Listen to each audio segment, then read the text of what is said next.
A number of years ago, I was having a conversation with the man who was considering a move from Amherst, Massachusetts to Fayetteville, Arkansas to take a job at the university.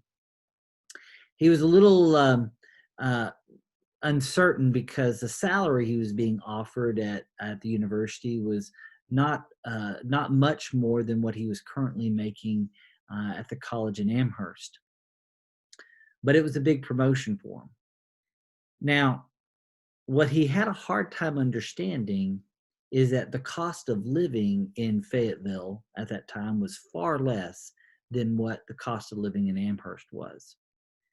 And in fact, I used his house as an example. I said, that house that you have, that's a $500,000 home, you could probably get that same home for between 250 to 300 in Fayetteville. And not to mention that the property taxes are far less in Fayetteville than they were in Amherst. There's an old saying in real estate: location, location, location.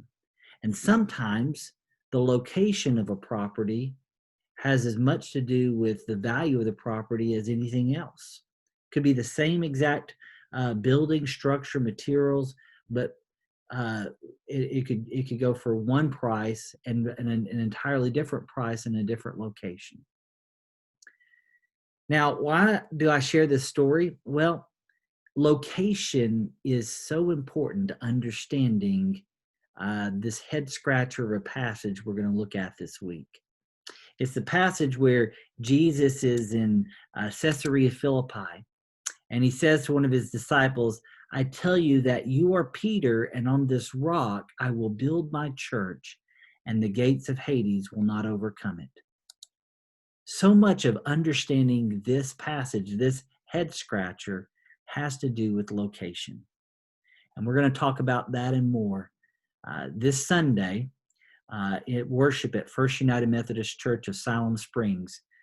We have two services. We have our in-person service at 9 a.m. and we have our online service at 11 a.m. So I hope I will see you either in person or online. See you then.